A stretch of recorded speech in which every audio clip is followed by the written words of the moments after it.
Hello, my dear students. How are you? I hope you all will be happy and healthy. तो इस video में हम student grade 5th English book का नाम है संतूर। इसके यूनिट 2 माय कलरफुल वर्ल्ड मेरी रंग बिरंगी दुनिया, इसके chapter number 3 the rainbow Indradhanush.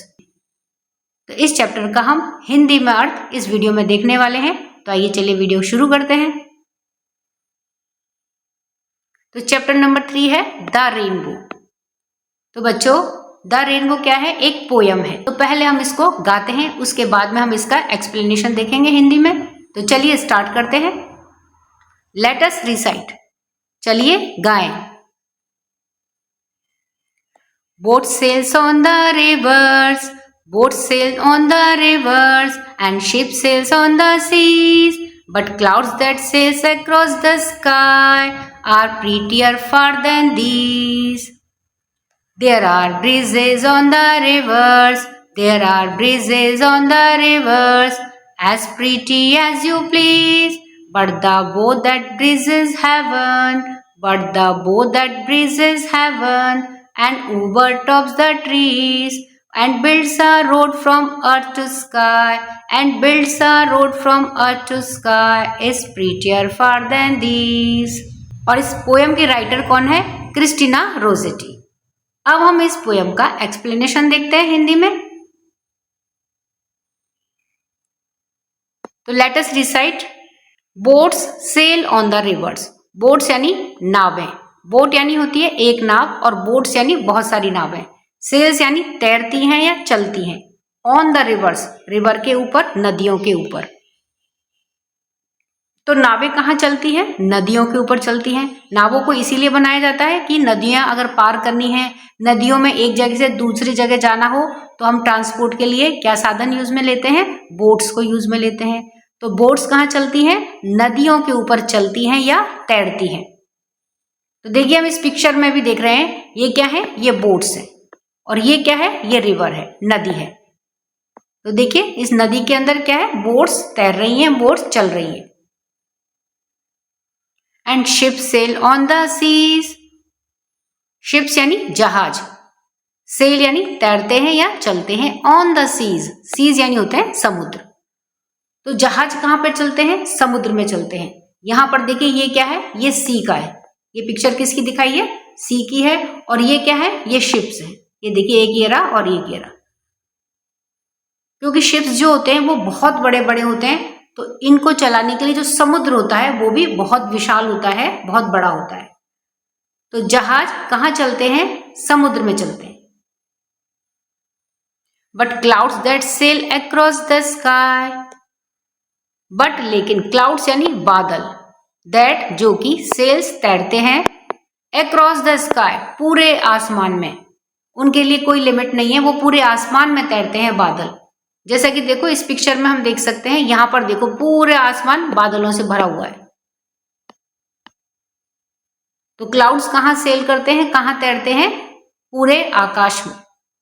Are prettier far than these, are prettier ज्यादा सुंदर हैं। किनसे ज्यादा सुंदर हैं बादल? जो नावें नदी में तैरती हैं और जो शिप्स हैं जो सी के अंदर तैरते हैं, बड़े बड़े शिप्स विशाल समुद्र के अंदर तैरते हैं, और जो नावें हैं, बोट्स हैं, वो नदियों के अंदर तैरती हैं। उनसे कहीं ज्यादा प्रीटियर, उनसे कहीं ज्यादा सुंदर क्या है? क्लाउड्स हैं जो कि आकाश के अंदर, आकाश में तैरते हैं। तो यहां पर देखिए बच्चों क्या दे रखा है? प्रीटियर। तो प्रीटी यानी होता है सुंदर, और प्रीटियर मीन्स किसी से ज्यादा सुंदर होना। कंपैरिजन हो रहा है, यहाँ पे तुलना हो रही है, तो किसी से ज्यादा सुंदर होना, more beautiful means prettier. There are bridges on the rivers, तो देखिए ब्रीजेज मीन्स क्या होता है? पुल। ऑन द रिवर्स, रिवर्स के ऊपर, नदियों के ऊपर। तो नदियों के ऊपर क्या है? पुल है। नदियों में अगर एक किनारे से हमें दूसरे किनारे पर जाना होता है, तो हम एक तो बोट्स का यूज करते हैं, नावों का यूज करते हैं। इसके अलावा और क्या यूज करते हैं? पुल बना लेते हैं, ब्रिजेस बना लेते हैं। जैसा कि यहाँ पर देखो पिक्चर में भी है, ये देखो ये क्या है? ब्रिज है। एक किनारे से लेकर के दूसरे किनारे तक ये पूरा ब्रिज बना हुआ है। तो नदियों पर पुल है। As pretty as you please, as pretty उतने सुंदर, एज यू प्लीज जितना कि आप बना सकते हैं, क्योंकि ब्रिजेस को कौन बनाता है नदियों के ऊपर? मैन बनाते हैं, इंसान बनाते हैं। तो आप इनको जितना सुंदर चाहें उतना सुंदर बना लो। But the bow that bridges heaven, but लेकिन द बो मीन्स होता है धनुष, धनुष मीन्स इंद्रधनुष, rainbow, that bridges heaven, bridges means जोड़ता है। तो ब्रिज का एक और मतलब क्या होता है? जोड़ना। एक तो होता है पुल, पुल भी जोड़ने का काम करता है, और ब्रिजेस मीन्स जोड़ना। हेवन मीन्स स्वर्ग को। तो ये जो बो बनता है, रेनबो बनता है, ये किसको जोड़ता है? ये हेवन को जोड़ता है। यानी कि हमारी धरती को अगर आकाश स्वर्ग से जोड़ना है तो कौन जोड़ता है? रेनबो के माध्यम से जुड़ती है, रेनबो ये काम करता है।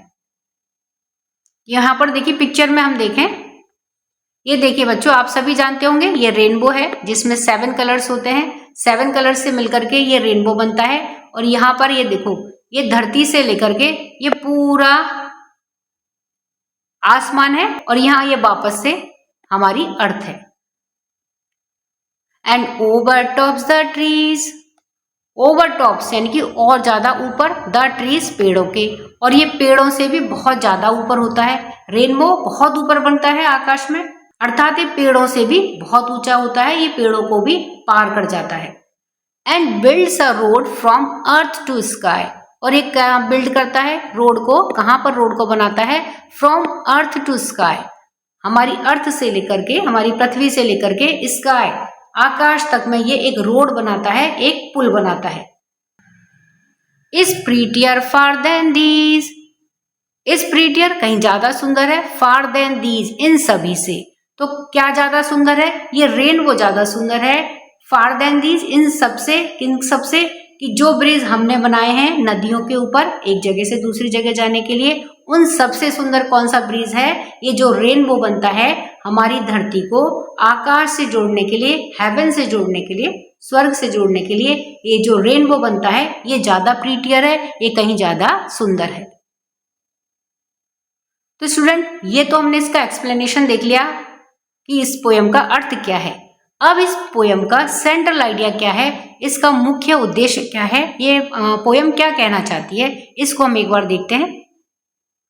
तो central idea of the poem, in the poem Rossetti uses the phrase as a starting point to elevate the beauty of natural phenomena even further.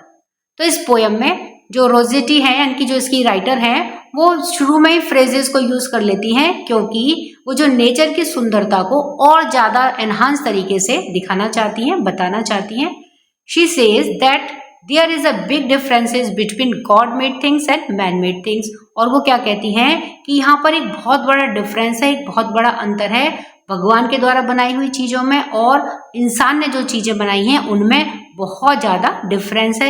इंसान कितनी ही सुंदर चीजें बना ले, लेकिन जो भगवान ने चीजें बनाई हैं, जो नेचर की चीजें हैं, वो मोर ब्यूटीफुल हैं देन मैन मेड थिंग्स। यहाँ पर जो राइटर है वो यह कहना चाहती हैं, the clouds in the sky are presented as more beautiful. जो बादल हैं स्काई के अंदर, आकाश के अंदर, वो बहुत ज्यादा, यानी कि ज्यादा सुंदर हैं, ज्यादा ब्यूटीफुल हैं than both boats on rivers, नदियों के अंदर जो बोट्स हैं, एंड शिप्स ऑन सीज, और समुद्र के अंदर जो जहाज हैं, उन सब से कहीं ज्यादा बादल सुंदर हैं जो कि आकाश के अंदर तैरते हैं। Highlighting a sense of wonder and appreciation for nature. तो इनके माध्यम से जो राइटर है वो क्या कहना चाहती हैं कि हमारी नेचर का जो वंडर है, जो आश्चर्य है और उसकी अप्रिसिएशन है, उसको और ज्यादा हाईलाइट करने की जो भावना है उसको बताती हैं, उसको उजागर करती हैं। तो ये इस पोयम का सेंट्रल आइडिया है, ये इस पोयम का मुख्य बात है जो ये पोयम हमसे बताती है, हमसे कहती है। तो स्टूडेंट्स, नेक्स्ट वीडियो में हम चैप्टर 3 द रेनबो, इसके सभी क्वेश्चन आंसर्स को देखने वाले हैं। तब तक के लिए वीडियो पसंद आए वीडियो को लाइक करिए, शेयर करिए, चैनल पर नए हैं तो सब्सक्राइब करना ना भूलें। मिलते हैं नेक्स्ट वीडियो में, टिल देन बाय बाय।